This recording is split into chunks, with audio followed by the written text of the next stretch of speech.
cute song. Yeah, it's really great. And who's the game that we had? Justin. Thank you. Right now, not right now. 23 minutes. 23 minutes. That is actually true. You can everyone who is just joining us, you can go downstairs to play all the games for the music you're about to hear. Let's see. Colby, where can we play these games? Tell us one more time. Yes, so all these indie games, you can play them at Expo Hall C. That should be downstairs, and it's the door labeled Expo Hall C. Amazing. Yeah. All right, so our next piece we're going to perform is called At Sundown. So do we have a composer from At Sundown here? Oh, okay. I think when I said like our composers for the games here, I think I was mixing up my words and said, are there composers here? Hello, there are probably lots of composers here. But we're not sure where our composer for At Sundown is. Anyone else in any of the other indies know anything about this game? From which game? At Sundown? Alright. It's funky. Got some heist vibes. It's a lot of fun. We'll leave it at that. Alright, folks who are just joining us, feel free to come on in, but please clear the door if you can. And come on in over here. And James, at some point we might need a head count of the audience. I know you're about to play, but we're supposed to be taking head counts of the audience. Alright. You ready for some At Sundown?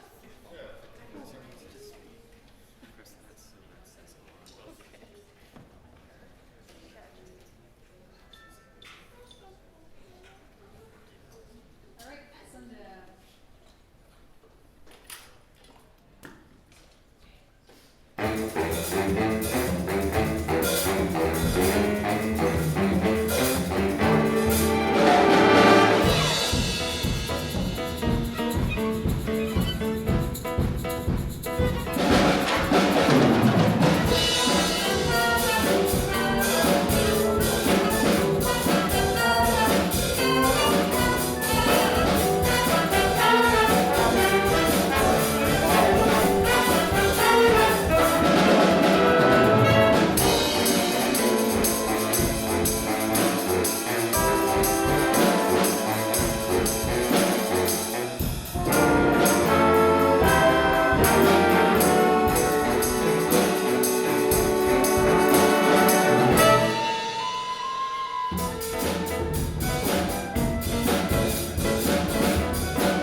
Somewhere.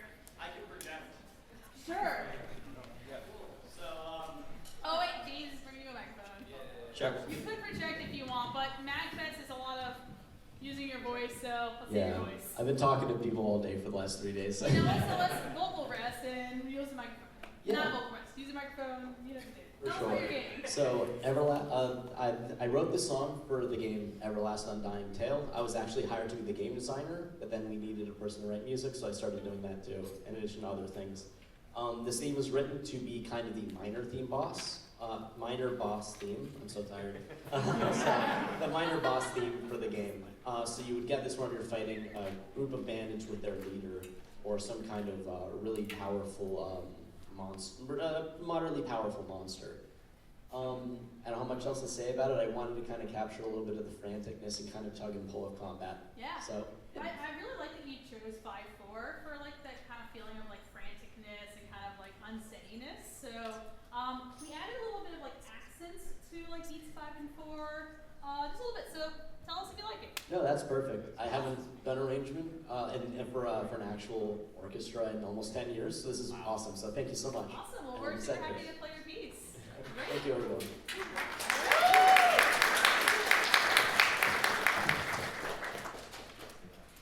a little pressure on myself when I'm sight reading like gear changes for the first time, so just like being real with all of you, but it'll be okay. Got this. Yeah, all good. Cool. Chilling. All right. Be a big just accent 5/4 throughout, and we'll have fun.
Thank you. All right. Next up, we have Chateau de Shadow. So, we have Evan and Scott and Josh. Do y'all want to talk about your game and your music?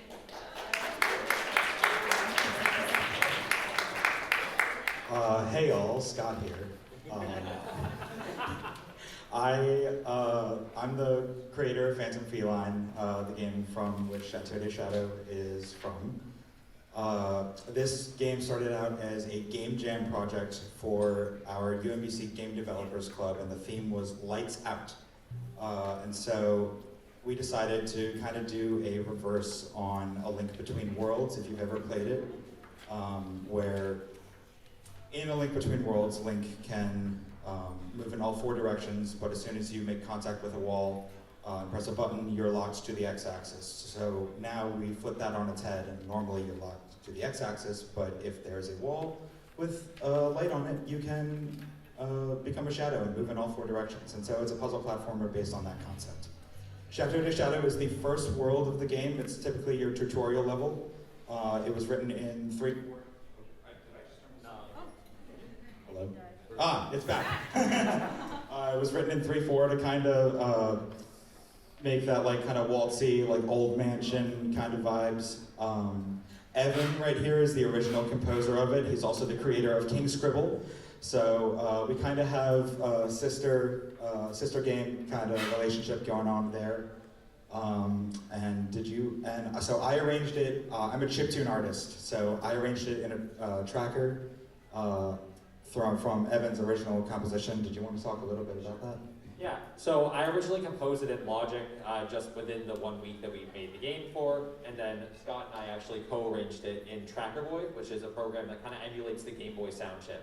And so Scott did such fantastic chiptune composition work there. I helped a little bit, and it turned out so cool, and it's one of my favorite songs still, even though we've already added 3 more to our latest update, which is free on Steam, by the way. So we reached out to Josh here in order to do the orchestral arrangement of this song, so I'll pass it over to him to talk about that. Yeah, so my name is Josh, and I arranged it for orchestra. Originally it was a 1 minute, 20-second chip tune, and it's a bit of a unique challenge trying to turn something like that into a 3-minute orchestral piece.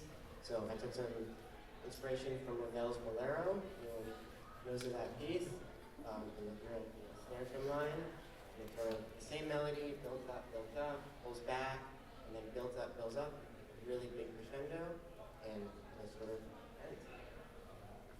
I do also want to add, so I don't know if we're playing the whole piece today. We're gonna do excerpts from this one. Okay. Yeah, So, because how the piece is first, it was Evan's original composition at the very end, once we get that big build up, but it was the co-arranged version is the original verse that we, so that's why there's like differences between the two. And I think that's all we've got to say. Awesome. And one more thing before we start. We heard the term game jam. I know what a game jam is. But for the folks in the audience and the orchestra who might not know what a game jam is, can you explain what a game jam is? We sort of have a similar vibe to what a game jam is just now, but tell us what a game jam is. It's hell. This wasn't hell. This was Okay. real. No, so it's you have a limited amount of time to create a video game from scratch based on a theme that you're given at the start of your time limit. So we were given the theme Lights Out, and we decided to do something based on Light and Shadow. And we had 1 week to do it, but there are other game jams that you only have 24 or 48 hours. We were lucky to get a week. We were lucky to scrape out 8 levels at first.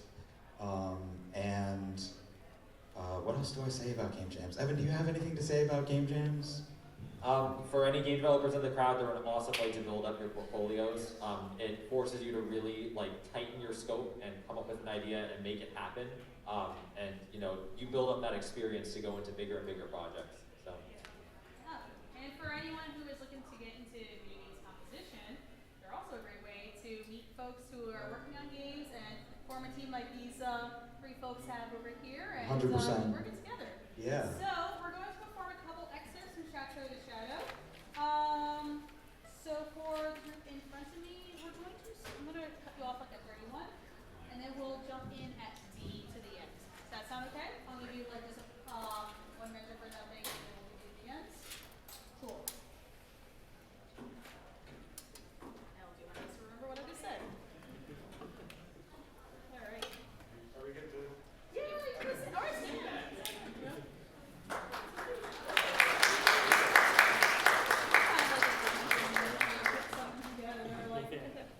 Very quickly. Okay. I will keep this in 6 unless I lose my mind and do it in 2, but I'm gonna keep it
everyone, I'm Blair.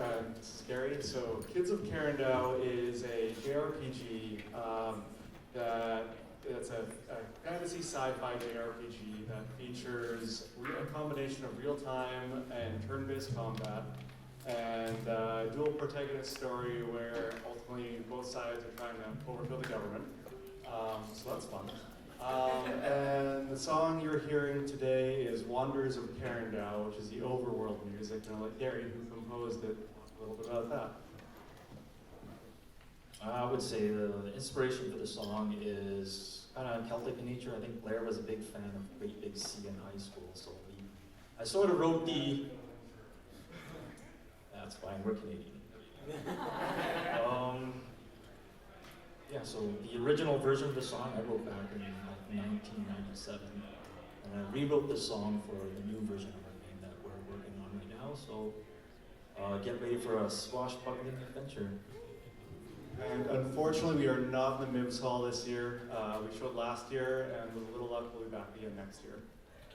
Excellent.